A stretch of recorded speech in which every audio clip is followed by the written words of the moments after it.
The cantina on Kepler 7 trading station was filled with smoke and the sound of alien voices. In the corner, an old Vorthak soldier sat alone at his table.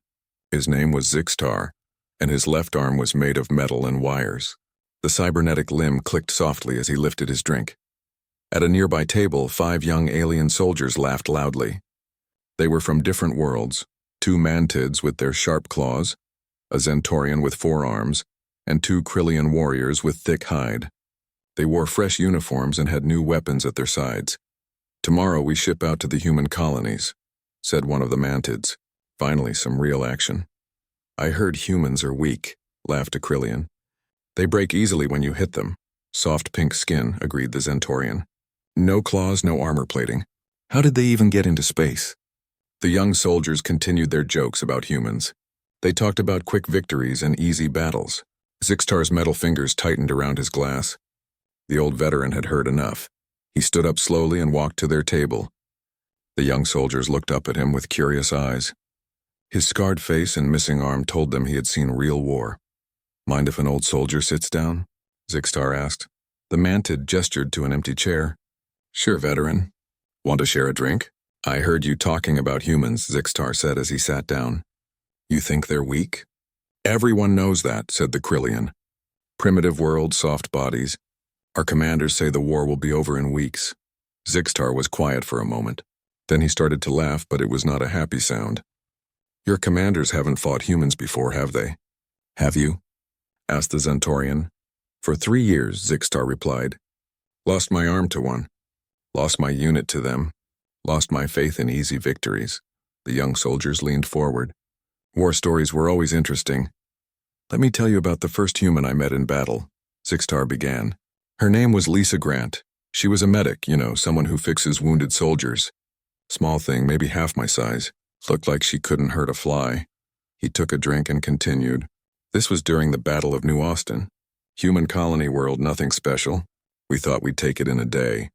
Our ships landed and we started pushing toward their main city." "Sounds easy," said one of the mantids.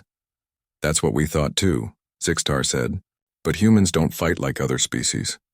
They don't retreat when they should. They don't surrender when it makes sense." The old soldier's eyes grew distant. "We had them surrounded at their field hospital. Just a few tents where they treated their wounded. Maybe 20 humans inside, half of them too hurt to fight." "So you captured them?" asked the Krillian. "We tried," Zixtar said. "Our shock troops moved in. The fighting humans fell back, but this medic, Lisa Grant, she stayed. She was treating a soldier with a hole in his chest." The young aliens listened carefully now. "My unit commander called for her surrender. She looked up at us with these blue human eyes. Then she went back to work on the wounded soldier. Like we weren't even there." Zixtar's metal fingers drummed on the table. "We fired warning shots. She didn't move. We pointed our weapons at her. She kept working. The wounded soldier was conscious, and I heard him tell her to run. You know what she said?" The table was silent. "She said, 'I'm not leaving you, Jake, none of you.' Then she looked at us again and said something I'll never forget. She said, 'You want to take my patients? Come and try. 1 medic against a whole squad?' The Zentorian asked. "That's what I thought," Zixtar replied. "Stupid human." We moved in to capture the wounded. But Lisa Grant had been busy while we talked. She had connected all her medical supplies together. The oxygen tanks, the power cells, the chemical containers. The old soldier paused to drink. When our first trooper reached the tent, she triggered the explosion. Medical oxygen burns very hot when you mix it right. The blast took out my entire front squad. 8 warriors gone in a flash of white fire. The young soldiers looked shocked. "But she died too," said the mantid. "Of course," Zixtar said, along with all the wounded humans inside. 20 humans chose death over capture. A medic chose to become a bomb rather than let us take her patients. "That's insane," whispered the Krillian. "That's humans," Zixtar corrected. "We thought we were fighting an army. We were fighting a species that sees death as just another weapon." The cantina seemed quieter now. Other aliens had stopped talking to listen. "The battle for New Austin lasted 3 months," Zixtar continued. "We thought it would take 1 day. Every human fought like Lisa Grant. They turned schools into fortresses. They made bombs from farming equipment. Children threw rocks at our tanks."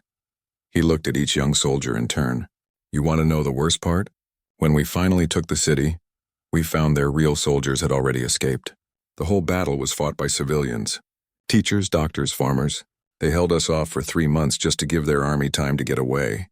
The Zentorian shifted uncomfortably. Our briefing said humans panic easily. Your briefings are wrong, Zixtar said simply. Humans don't panic. They get angry. And angry humans are the most dangerous thing in the galaxy. One of the mantids spoke up. But you won the battle, right? You took the city. We took empty buildings, Zixtar replied. The humans burned everything useful before they left. We gained nothing but graves for our dead. The old soldier stood up slowly. You think tomorrow will be easy? You think humans will run when they see you coming? He looked down at them with tired eyes. Lisa Grant was just a medic. Tomorrow you'll face their real soldiers. Their pilots, their marines, their special forces. Zixtar started to walk away, then turned back. Good luck, young warriors. You're going to need it. As the old veteran limped back to his corner table, the young soldiers sat in silence. Their laughter was gone. Their jokes about weak humans seemed foolish now. The bartender, a 4-armed Zentorian named Klek, had been listening. He refilled Zixtar's glass without being asked. You're scaring the new recruits, Klek said quietly. Good, Zixtar replied.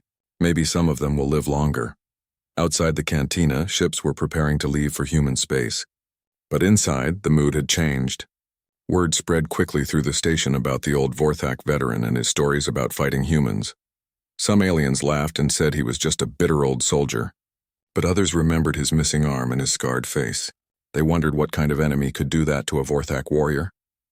By morning, everyone on Kepler 7 would know about Lisa Grant, the human medic who became a bomb. It was just the first story Zixtar would tell about his war with humanity. The next evening, Zixtar returned to his corner table in the cantina. Word had spread about his story of the human medic. More aliens came to listen this time. The 5 young soldiers from yesterday sat at the same table, but they weren't laughing anymore. A mantid officer named Commander Thess walked over to Zixtar's table. She had heard the rumors and wanted to know if they were true. Veteran, she said politely, I heard you have experience fighting humans. Zixtar looked up at her. Commander Thess was young but smart. Her uniform was clean and her weapons were new. I do, he said simply. May I ask you something? Thess sat down without waiting for an answer. My fleet is heading to human space next week. What should we expect? Other aliens moved closer to hear the answer. The cantina grew quiet. Expect to lose more ships than you think, Zixtar said. Expect humans to do things that make no sense. Expect them to turn their own deaths into your defeats. He took a drink and began another story. There was a human pilot named Jake Morrison. I met him during the siege of Europa Base, young guy, maybe 25 human years old. Flew one of their small fighter ships. Zixtar's metal fingers traced patterns on the table. Our fleet had surrounded their base. 50 Vorthak warships against maybe 10 human vessels. Should have been over quickly. Humans had inferior technology, said Commander Thess. Everyone knows that. Inferior ships, yes, Zixtar agreed, but not inferior pilots. Jake Morrison flew like he was born in space. His fighter was old and slow, but he made it dance around our interceptors. The old soldier paused. The battle went badly for humans from the start. Their big ships were getting destroyed one by one. Morrison's squadron tried to help, but they were outnumbered 10-1. So they retreated? Asked one of the young soldiers from yesterday. You still don't understand humans, Zixtar said. Morrison's ship took a plasma hit that disabled his engines. His fighter was drifting, powerless. Any sane pilot would eject and hope for rescue. But he didn't? Commander Thess asked. No. Morrison used his emergency thrusters to point his crippled ship at our command cruiser. Then he sent a message on all frequencies. I was on the bridge when we heard it. Zixtar's voice became quieter. He said, This is Lieutenant Jake Morrison of the Terran Defense Force. I'm having a real bad day and I'm about to make yours worse. Tell my mom I love her. The aliens listening leaned forward. We thought he was just going to ram us. Even a small fighter can damage a cruiser if it hits the right spot. But Morrison did something else. What? Asked the Zentorian soldier. Human fighters have tactical nuclear warheads in their ejection seats. Safety feature in case they crash on friendly worlds. Morrison armed his manually and turned his dying ship into a guided missile. Commander Thess looked shocked. He flew a nuclear weapon into your ship? Straight into our bridge, Zixtar confirmed. Took out the command deck, the navigation center, and half the senior staff. One human pilot crippled our flagship with a broken fighter and pure determination. That's suicide, whispered Acrylian. That's humans, Zixtar said again. They don't see death as defeat. They see it as opportunity. The old veteran started another story without being asked. On the mining world of Titan's Rest, we cornered a group of human civilians in an underground bunker. Mostly families, engineers, miners, shopkeepers. Nothing military about them. He looked around the table. Our bombardment collapsed part of the bunker. The humans were trapped with a dozen wounded people and no way out. We figured they'd surrender when they got hungry enough. How long did they hold out? Asked Commander Thess. We never found out, Zixtar said. Because one of them dug her way out. The aliens looked confused. Her name was Amy Collins. Human engineer, maybe 30 years old. She had basic tools and 3 broken ribs from the collapse. But she spent 72 hours straight digging through tons of rock and metal. Zixtar's voice filled with something like respect. We had sensors watching the bunker. We could hear her working, scraping, hammering, moving debris piece by piece. No sleep, no rest, just constant digging? For 3 days? Asked the Zentorian. 3 days and nights. When our patrols found the exit tunnel, they couldn't believe it. 20 meters of solid rubble, dug out with hand tools and willpower. Amy Collins was still working when they got there. Did you capture her? Commander Thess asked. She died 2 hours after the rescue, Zixtar said quietly. Internal bleeding from her broken ribs. But all 12 wounded civilians lived because of her tunnel. The cantina was completely silent now. The thing is, Zixtar continued, Amy Collins wasn't a soldier. She was a water recycling engineer. Fixed pipes and pumps for a living, but when her people needed her, she became something else. What do you mean? Asked one of the young soldiers. I mean humans transform when they're threatened. They become more than they were before. A medic becomes a bomb, a pilot becomes a missile, an engineer becomes unstoppable. Commander Thess shifted uncomfortably. These are just isolated incidents. Individual humans acting irrationally.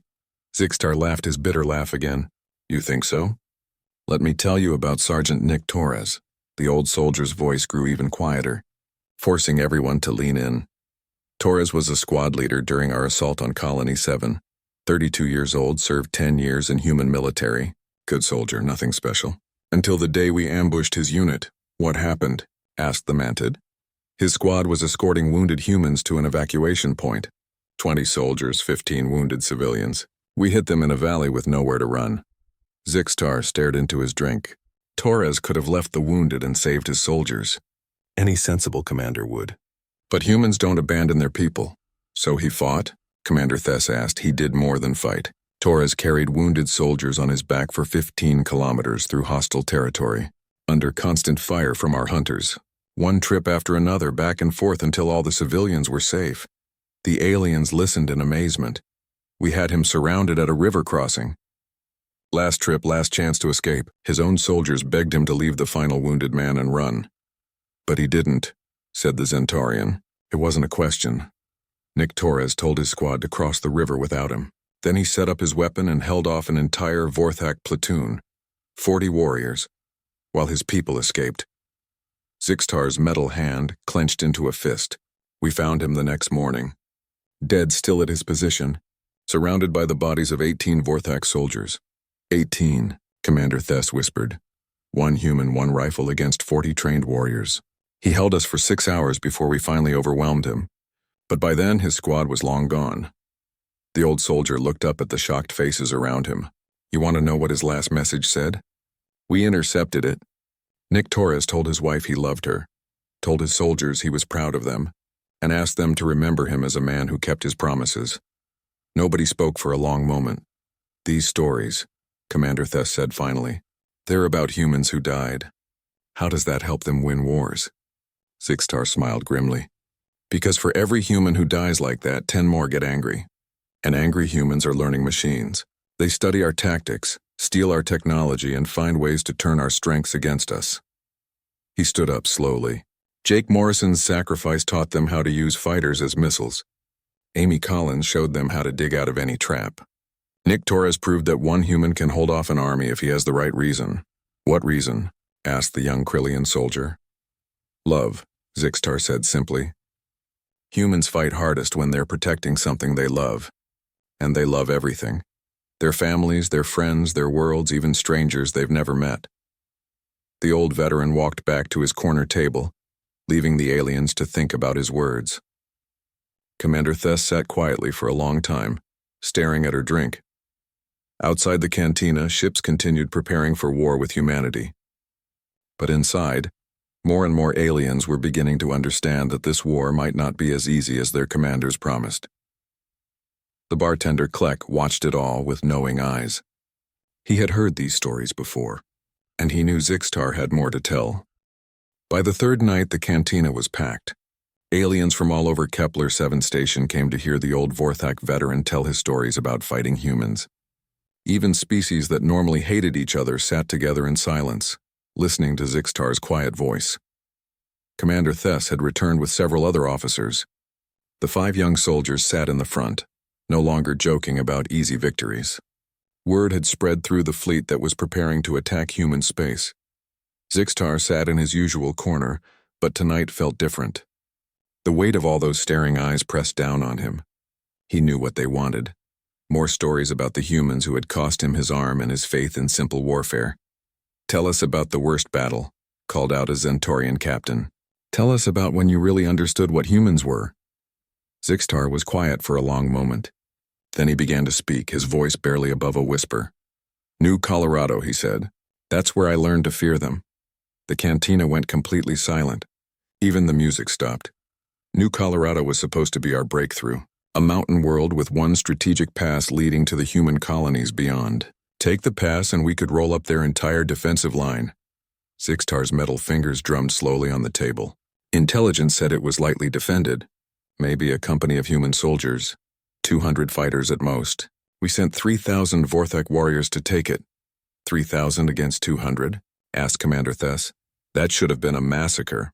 It was, Zixtar agreed. Just not the massacre we expected. The old soldier took a long drink before continuing. The pass was narrow, only wide enough for a few vehicles at a time. Perfect for defense if you had the right soldiers. The humans had Captain Beth Hayes and her mountain infantry. "I've heard that name," whispered one of the officers. "Beth Hayes the Demon." "That's what we called her afterward," Zixtar nodded. Though she was just a regular human when the battle started. 34 years old, served 12 years in their military. Good record, nothing spectacular. "What made her special?" asked the young manted soldier. "She understood something about humans that we didn't," Zixtar replied. "She knew they wouldn't retreat. No matter what happened, no matter how bad it got, her soldiers would never leave that pass." The old veteran's eyes grew distant. "We hit them at dawn on the first day. Artillery airstrikes, everything we had. The mountain shook like it was coming apart. When the smoke cleared, we expected to find bodies. But they were still there?" Commander Thess asked. "Still there, still fighting. Hayes had dug her people into the rock itself. Every cave, every crevice, every shadow became a fighting position. They turned the whole mountain into a weapon." Zixtar paused, remembering. "We charged the pass 12 times that first day. Each time human fire cut us down. Not heavy weapons, just rifles and determination. But Hayes had positioned her soldiers perfectly. Every angle covered, every approach watched. "Surely you broke through eventually," said a Krillian officer. "We never broke through," Zixtar said quietly. "Not once in 6 days of fighting. We'd take a few meters of ground and the humans would take it back. We'd destroy one position and they'd build 2 more. The aliens listened in growing amazement. By the 3rd day, we'd lost 800 warriors. Hayes had maybe 50 soldiers left. Any reasonable commander would have retreated. But she wasn't reasonable, she was human. What did she do?" asked the Zentorian captain. "She called for volunteers. Asked who wanted to stay and fight to the death while the rest fell back to secondary positions. You know what happened? The cantina waited. Every single soldier volunteered, all 50 of them. They drew lots to see who got to stay in the most dangerous positions." Zixtar's voice filled with something between respect and horror. They were arguing about who got to die first, fighting each other for the honor of the most hopeless position. "That's insane," breathed one of the young soldiers. "That's humans," Zixtar said again. By the 5th day, they were out of ammunition for their rifles. So they used mining charges and construction equipment. When those ran out, they threw rocks. Rocks. Commander Thess looked skeptical. Rocks from the mountain itself. Hayes organized her people into teams. Some threw rocks, others rolled boulders down on our formations. They turned the entire pass into a rock slide that never stopped. The old soldier's metal hand clenched. On the 6th day, we made our final assault. Every warrior we had left all at once. We thought we'd overwhelm them through sheer numbers. Did it work? Asked the Mantid. We reached their positions, Zixtar said slowly. Found 12 humans still alive, including Captain Hayes. They were wounded, exhausted, out of everything except willpower. So you captured them? They fought us with their bare hands, Zixtar whispered. 12 wounded humans against 300 Vorthak warriors. They fought like wild animals, like demons, like nothing I've ever seen before or since. The cantina was so quiet that the ventilation system seemed loud. Captain Hayes was the last one standing. She had 17 bullet wounds and a broken arm. We had her surrounded, weapons pointed at her head. I thought finally we had won something. What happened? Commander Thess asked, though she seemed afraid to hear the answer. Hayes looked at me with these human eyes, brown, like mud, but burning like stars. And she smiled. Actually smiled, with blood running down her face. Zixtar's voice dropped to barely a whisper. She said, "You boys sure do die easy. Too bad there's more of us coming." "More?" asked the Zentaurian captain. She triggered a dead man switch. Explosives planted throughout the pass during the 6-day battle. The whole mountain came down on top of us. The aliens stared in shock. Hayes and her soldiers buried themselves and 300 Vorthak warriors under 1,000,000 tons of rock. The pass was blocked forever. Our breakthrough was finished. Zixtar looked around the packed cantina. We lost 3,000 warriors to take a mountain pass. The humans lost 200. But we never got through, and they made sure nobody else ever would either. "The whole operation failed?" asked one of the officers. "Worse than failed. While we were grinding ourselves to pieces against Hayes and her mountain fighters, the human main army escaped.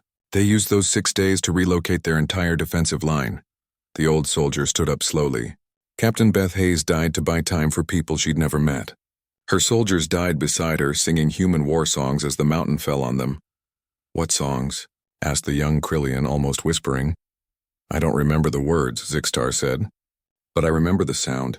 200 voices singing together as they chose death over defeat. It's a sound that haunts my dreams." He walked toward his corner table, then stopped and turned back. "You want to know why they call her Beth Hayes the Demon? Because she proved that humans don't just fight to win. They fight to make sure their enemies can never feel safe, never feel victorious, never forget the price of attacking humanity. Even in death," whispered Commander Thess. "Especially in death," Zixtar confirmed. "Every human who dies fighting us becomes a story. Every story makes the next human braver. Every brave human makes our victories more expensive." He sat down heavily in his corner chair. "We took New Colorado Pass and it cost us an entire army. We learned that humans don't measure victory by who lives or dies. They measure it by whether their people escape, whether their children survive, whether their species continues." The cantina remained silent for a long time. Officers who had come to laugh at wild stories sat quietly, thinking about mountain passes and singing soldiers. Commander Thess finally spoke up. "These humans you describe, they're not normal. They can't all be like that." Zixtar looked at her with tired eyes. "That's what I thought too, Commander. That's what we all thought. We told ourselves that Lisa Grant and Jake Morrison and Nick Torres and Beth Hayes were special cases. Unusual humans, but they weren't?" she asked. "No," Zixtar said simply. "They were just humans. And when you threaten their families, their worlds, their people, they all become demons. Every single one of them." Outside the cantina, the preparations for war continued.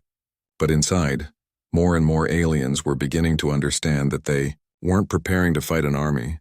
They were preparing to fight an entire species that had decided it would rather die than lose, and Zixtar still had more stories to tell. The 4th night brought even more aliens to the cantina. Fleet commanders, station officials, and warriors from dozens of species packed the room. Some had traveled from other systems just to hear the old Vorthak veterans speak. The air was thick with tension and the smell of different alien atmospheres mixing together. Zixtar looked around at all the faces staring at him. He had become something he never wanted to be. A prophet of human capability, a voice warning the galaxy about what they were really fighting. A high-ranking Mantid admiral pushed through the crowd. Her name was Supreme Commander Kithara, and she commanded one of the largest fleets heading toward human space. She had come to hear these stories for herself. "Veteran," she said, her voice sharp and commanding. "I've heard your tales of human stubbornness. But stubbornness doesn't win wars. Technology wins wars. Strategy wins wars. Numbers win wars." Zixtar looked up at her without standing. "You think humans can't do strategy, Admiral?" "I think humans are primitive," Kythera replied. "Their ships are slower, their weapons are weaker, their technology is centuries behind ours. How can they possibly compete?" The old soldier was quiet for a moment. Then he began to laugh, but it was the most frightening sound anyone in the cantina had ever heard. "Let me tell you about the ambush at Devil's Canyon," he said. "Let me tell you about human strategy." The room fell silent again. This was near the end of my war service. We had been fighting humans for 2 years and we thought we understood them. Brave but stupid. Determined but predictable. Zixtar's metal fingers traced patterns on the table. Our intelligence found out that the humans were evacuating their colonies in the Rigel system. Civilian transports, refugee ships, cargo vessels full of families trying to escape. A perfect target. Admiral Kythera nodded approvingly. "That's what we thought," Zixtar agreed. "Easy victims, no military value, but destroying them would hurt human morale. We sent an entire fleet, 60 warships under Admiral Varex himself. 60 ships against refugee transports?" asked Commander Thess. "That seems excessive." "Admiral Varex wanted to make a statement," Zixtar explained. "Show the humans what happened when they ran from us. The transports were traveling through Devil's Canyon, a narrow space between 2 asteroid fields." The old veteran paused to drink. "The human convoy was exactly where our spies said it would be.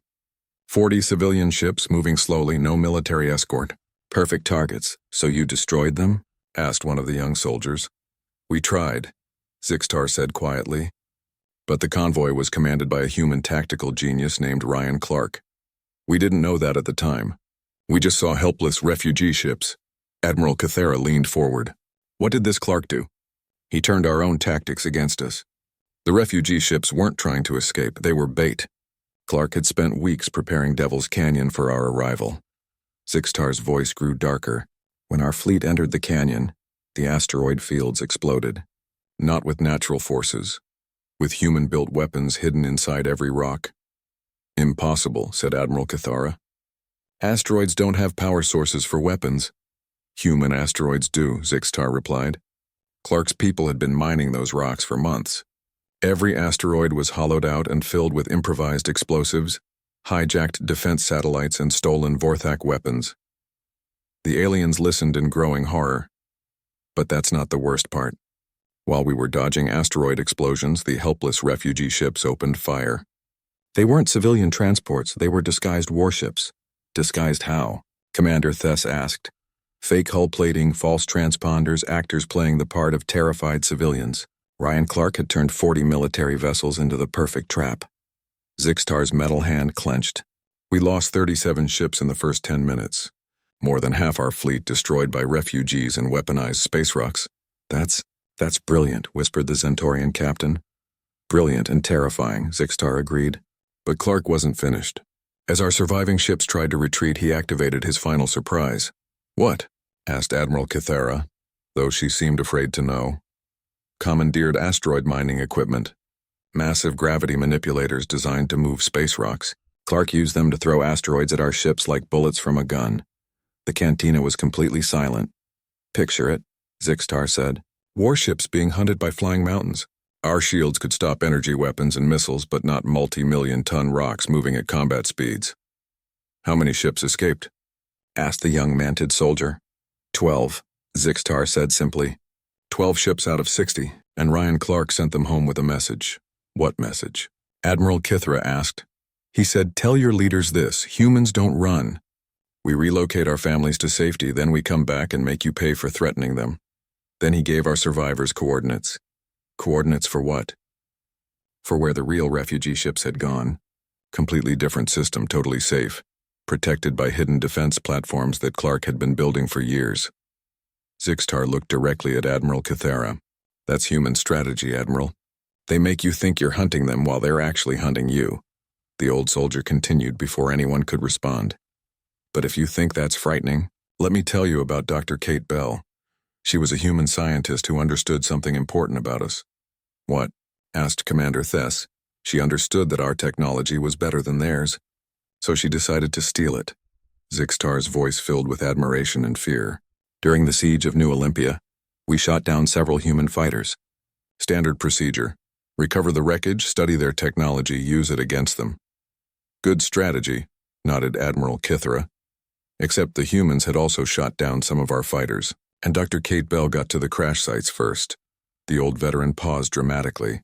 In 3 weeks, she reverse-engineered our plasma cannons, our shield generators, and our faster-than-light drives. 3 weeks? Gasped the Zentorian captain. That's impossible. Our technology took centuries to develop. Not for humans, Zixtar said. They don't just copy technology, they improve it.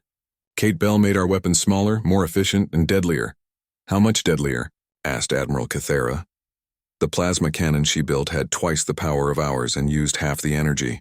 Her shield generator could stop weapons we didn't even know existed, and her FTL drive, it was so fast that human ships started appearing in systems before we knew they had left their bases. Zixtar's metal fingers drummed faster. But the worst part was what she did to our captured technology. What do you mean? Commander Thess asked. She figured out how to turn it off remotely. Every Vorthak ship that used standard equipment suddenly found their weapons failing, their shields dropping, their engines stopping. The aliens stared in shock. Dr. Kate Bell had put hidden shutdown codes in all our systems. She could disable our entire fleet with a single transmission. That's terrifying, whispered the young Krillian soldier. That's human innovation, Zixtar corrected. They don't just fight with what they have. They build new ways to fight while the battle is happening. Admiral Kithera looked shaken. These are just individual examples. Unusual cases, are they? Zixtar asked. He rolled up his sleeve, showing his cybernetic arm. Want to know how I lost this? The room waited. A human marine named Tony Martinez. He was trapped in a supply depot with no weapons, no equipment, just basic maintenance tools. What did he do? Asked Commander Thess. He built a plasma sword out of a broken coffee machine and some power cables. Actually built a functioning energy weapon from office supplies. Zixtar's voice grew quiet. When my squad cornered him, Martinez came at us with his improvised weapon, cut through our armor like it was paper, took my arm off at the shoulder before we finally brought him down. A coffee machine? Admiral Kithera sounded incredulous. Humans see weapons everywhere we see harmless objects. They turn farming equipment into tanks, medical supplies into bombs, office machines into energy swords. The old soldier stood up slowly. You want to know the really frightening part? Martinez wasn't an engineer or a scientist.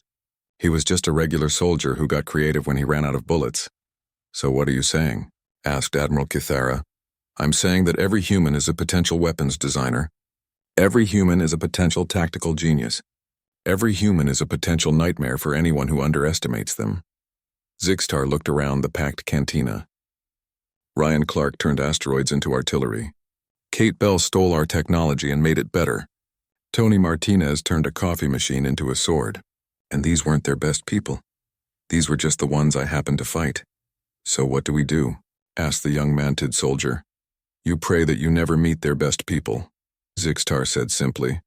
Because if these are what their average soldiers can do, imagine what their real weapons specialists are capable of. The old veteran walked back to his corner table, leaving hundreds of aliens to think about coffee machine swords and asteroid artillery. Admiral Kithera sat down heavily, her confidence shaken. Around the cantina, fleet commanders quietly began making notes about human creativity and innovation. Outside, the war preparations continued. But inside, the aliens were beginning to understand that they weren't just fighting a different species. On the 5th night, the cantina could barely hold all the aliens who had come to hear Zixtar speak. Word had spread across multiple systems about the old Vorthak veteran and his stories of fighting humans. Fleet commanders had postponed attacks just to hear what he had to say. Supreme Commander Kithara had returned with her entire staff. The 5 young soldiers from the first night sat in their usual spots, but they looked years older now. Even aliens who were traditional enemies sat together, united by their growing fear of humanity. Zixtar looked around at all the faces staring at him. Hundreds of beings from dozens of worlds, all waiting to hear how his war with humanity had ended. He knew this would be his last story, and the most important one. You want to know how it ended, he said quietly. You want to know why the Vorthak Empire signed a peace treaty with a species we outnumbered 1,000 to 1. The cantina was so quiet that the sound of breathing seemed loud. It ended at Earth itself. The human homeworld. Admiral Kythera leaned forward. You attacked their home planet? We tried, Zixtar said. After 3 years of war, after losing more ships and soldiers than we ever imagined, our high command decided to end it quickly. They assembled the largest fleet in Vorthak history. 10,000 warships, 1,000,000 warriors, enough firepower to destroy entire solar systems. That should have been enough, said Commander Thess. We thought so too, Zixtar agreed. The plan was simple. Jump into Earth's solar system, destroy their homeworld, and force humanity to surrender. Quick, clean, decisive. The old soldier's metal fingers drummed slowly on the table. I was there on the flagship. Communications officer by then, since I'd lost my arm. I heard every transmission, every order, every human response. What did they say when your fleet arrived? Asked the young manted soldier. At first, nothing. We jumped in expecting massive resistance. Orbital defense platforms, minefields, everything humanity could throw at us. Instead, we found almost nothing. Nothing. Admiral Kythera sounded suspicious. A few small patrol ships, some civilian traffic, normal space commerce. Earth looked almost undefended. Our sensors showed maybe 50 human warships in the entire system. Zixtar paused to drink. Admiral Korvax, our fleet commander, was suspicious. 3 years of fighting humans had taught us to expect traps, but our scouts confirmed it. Earth was practically helpless. So you attacked? Asked the Zentorian captain. Admiral Korvax hailed the human fleet first. Military courtesy. Offer them a chance to surrender before destroying their homeworld. The old veteran's voice grew quieter. The human response came from Admiral Kevin Stone. I'll never forget his words. What did he say? Commander Thess asked. He said, This is Admiral Stone of the Terran Defense Force. You have 10 minutes to leave our solar system. This is your only warning. Several aliens laughed nervously. 10 minutes? Against 10,000 ships? That's what Admiral Korvax thought too, Zixtar said. He asked Stone if humanity was insane. Stone replied, No, Admiral. We're prepared. Prepared for what? Asked Admiral Kythera. For something we never saw coming. Something so horrifying that I still have nightmares about it. The cantina held its breath. Admiral Korvax gave the order to attack. 10,000 Vorthak warships began their assault on Earth. That's when Admiral Stone showed us what humans had been building during 3 years of war. Zixtar's voice dropped to a whisper. He said, You want to destroy our home? Let us show you what happens when you threaten a human home. Then he activated something called the Soul Defense Grid. What was it? Asked the young Krillian soldier. Weaponized black holes. Artificial singularities positioned throughout the solar system. Gravity weapons powerful enough to tear apart space itself. The aliens stared in horror. At first, we didn't understand what was happening. Our sensors detected massive gravitational anomalies appearing around our fleet. Then ships started stretching. Stretching? Commander Thess asked. Pulled apart by gravity differentials. Imagine watching a warship get turned into spaghetti. As different parts of it experienced different gravitational fields. The screams over the communication channels. Zixtar shuddered with his whole body. But that wasn't the worst part. The worst part was how calm Admiral Stone sounded when he explained what was happening. What did he say? Admiral Kythera whispered. He said, Gentlemen, you are experiencing the Soul Defense Grid. We've spent 3 years building artificial black holes and positioning them throughout our solar system. Each one is controlled by quantum computers buried deep in Earth's crust. The old soldier's metal hand clenched. Then he said something that froze my blood. He said, You have 2 choices. Leave now, or become part of the scientific data that will help us build better weapons for the next invasion. What did your admiral do? Asked Commander Thess. Admiral Korvax ordered the fleet to press the attack. He thought the humans were bluffing, that they couldn't possibly control such weapons without destroying themselves. Zixtar's voice filled with remembered terror. Admiral Stone's response was one word. Proceed. What happened then? The artificial black holes started moving. Guided by human operators, the singularities began hunting our ships like living creatures. They could appear anywhere, disappear instantly, and drag entire squadrons into gravitational death. The cantina was completely silent except for the sound of alien breathing. We lost 4,000 ships in the first hour. Not destroyed, consumed, pulled into artificial black holes and crushed out of existence. No explosions, no debris, just gone. Why didn't you retreat? Asked the young mantid. We tried, but the humans had planned for that too. Every escape route was covered by more singularities. They had turned their entire solar system into a giant trap. Zixtar looked around at all the frightened faces. That's when Admiral Stone made his final offer. He opened a communication channel to every ship in our fleet. What did he say? Admiral Kythera asked. He said, "This is Admiral Kevin Stone to all Vorthak forces. You came here to destroy our home. Instead, you're going to help us send a message to the galaxy." "What message?" asked Commander Thess. Stone said, "The message is simple. Humanity is not a target. We are not victims. We are the species that learned to weaponize black holes because someone threatened our children." The old soldier's voice grew even quieter. Then he gave us a choice. We could keep fighting and be destroyed completely, or we could take his message back to our people. "What was the message?" asked the Centaurian captain. He said, "Tell your leaders this. We could have used these weapons during the last 3 years of war. We could have ended this conflict at any time, but we chose to fight conventionally because we hoped you would learn to leave us alone." Zixtar paused dramatically. "Then Admiral Stone said something that ended the war forever." "What?" half the cantina asked at once. He said, "You have seen what we built to defend our home. Now imagine what we will build if you force us to go on the offensive. Do you really want to find out what humans can create when we stop playing defense?" The aliens looked at each other in growing terror. Admiral Korvax asked for terms. Stone's response was immediate. Complete withdrawal from human space, recognition of human territorial claims, and a non-aggression pact that would last forever. "And you agreed?" asked Admiral Kythera. "What choice did we have? We had 6,000 ships left out of 10,000. The humans could have destroyed us all with a thought. Instead, they let us leave."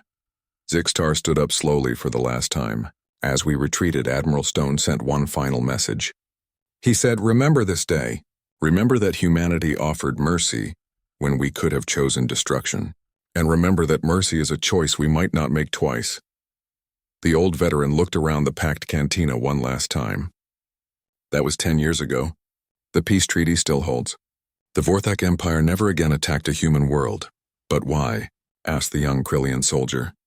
You could rebuild your fleets, try again with better tactics. Because we learned the truth about humanity, Zixtar said simply. They don't fight wars to conquer territory or gather resources or prove their strength. Then why do they fight? Commander Thess asked. They fight to survive. And when a species fights for survival, there is no limit to what they will do, what they will build, what they will become. Zixtar walked slowly toward the cantina entrance. You want my advice? Don't fight humans. Don't threaten their worlds. Don't make them angry. Because angry humans are problem-solving machines, and their solutions tend to involve turning physics itself into a weapon. He stopped at the door and turned back one last time. Lisa Grant became a bomb. Jake Morrison became a missile. Ryan Clark turned asteroids into artillery. Kate Bell stole our technology and made it better. Admiral Stone turned space itself into a weapon. What's your point? Asked Admiral Kythera. My point is that humans don't just fight with what they have. They become what they need to become. And when you threaten their homes, their families, their species, they become things that can reshape reality itself. The old soldier looked directly at Admiral Kythera. You're planning to attack human space next week. Let me save you the trouble of finding out what new nightmares they've built since the Sol defense grid. What do you suggest? She asked quietly. Go home, Zixtar said. Turn your fleets around and go home. Find a